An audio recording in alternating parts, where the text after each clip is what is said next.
जब आपने मैडम यहाँ पे प्रेजेंट वैल्यू पे काम किया, राइट, तो प्रेजेंट वैल्यू मुझे उम्मीद है थोड़ी बहुत समझ आ गई होगी। क्लियर है मैडम प्रेजेंट वैल्यू कि इसमें कोई क्वेरी है आपको? नहीं सर, ये समझ आ गया। या एक प्रश्न मैं पूछना चाहूंगा यहाँ पे आपको प्रेजेंट वैल्यू पे, कि मैं थोड़ा डेटा यहाँ पे लिखता हूं। आज मुझे 10 लाख रुपए मुझे चाहिए, 10 लाख मुझे रुपए मुझे चाहिए 5 साल बाद। मैं जहां इन्वेस्ट करूंगा मुझे उम्मीद है 12% रेट ऑफ इंटरेस्ट से मुझे पैसे मिलेंगे, राइट। तो मुझे कौन सी फॉर्मूला का इस्तेमाल करना पड़ेगा ये जानने के लिए कि मुझे आज कितना पैसा इन्वेस्ट करना होगा? Present value. तो अब मुझे ये मैडम ढूंढना है कि मुझे कितना पैसा इन्वेस्ट करना पड़ेगा, तो मैं प्रेजेंट वैल्यू की फॉर्मूला यूज करूं यहां पे, जी राइट। देखो बहुत सी बार ये चैलेंज होता है इन्वेस्टर को, उनको पता है कि मुझे इतने समय बाद इतने रुपए की जरूर पड़ने वाली है, पर उनको ये नहीं समझ में आता है कि मैं आज कितना रुपया इन्वेस्ट करूं, मैं कितना रुपए की एसआईपी करूं।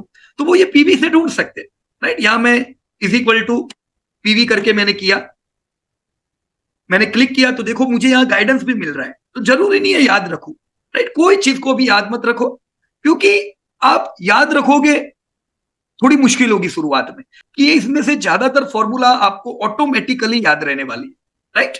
अब सबसे पहले मैं क्या करूं मैडम यहाँ पे पीवी ढूंढने के लिए? Rate of interest. Rate of interest, तो मैं यहाँ सिलेक्ट कर दूं रेट ऑफ इंटरेस्ट। जी। जस्ट अ मिनट, ये मैंने रेट ऑफ इंटरेस्ट सिलेक्ट किया। अभी क्या करूं मैडम? पीरियड। पीरियड कितना 5 है, तो 5 लिख दूं मैं? कुछ जी, करना पड़ेगा? आप 5 भी लिख सकते हो और सेल भी सिलेक्ट कर सकते हो। या और बीच में कॉमा करूं ना मैं? हाँ जी, कॉमा। राइट। तो सब लोग ध्यान रखें कि अगर कॉमा नहीं करेंगे तो समझ में नहीं आएगा फॉर्मूला को, कि मुझे दो अलग अलग डेटा मैंने यहाँ पे स्प्लिट किए हैं, राइट। तो कॉमा करना भूलिए नहीं। अब मैंने यहाँ पे कॉमा किया, अब मुझे पीरियड डालना है, तो मैं यहाँ पे अप एरो करके 5 के पीरियड में चला गया, फिर कॉमा करूं मैडम? जी कॉमा। अभी क्या करूं? सर, कैश फ्लो जो कैश। पेमेंट अमाउंट है। यस। तो पेमेंट अमाउंट में मैं क्या लिखूं अभी? 0। बराबर है मैडम, 0, राइट, 0। तो ये मैंने अभी 0 लिख दिया। फिर फ्यूचर वैल्यू। फ्यूचर वैल्यू, मैं कितनी वैल्यू चाहता हूं, तो कितनी चाहता हूं मैं? 10 लाख।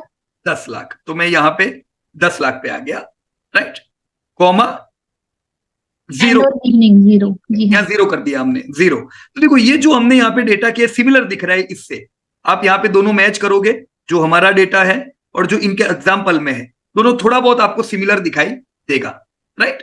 तो आप चेक कर सकते हो कि मैं सही कर रहा हूं कि कुछ गलती हो रही है, राइट। अब यहाँ पे मैं सीधा एंटर कर देता हूं। ओके, तो ये कितना आया मैडम? 5,67,000 में डेसिमल हटा देता हूं। ओके, 5,67,000 ये माइनस में बता रहा है, मतलब ये कह रहा है कि मुझे इतना इन्वेस्ट करना है आज, राइट। मैं आज 5.7 लाख इन्वेस्ट करूंगा, तो मुझे 5 साल बाद 12% इंटरेस्ट के हिसाब से कितना मिलेगा? 10 लाख।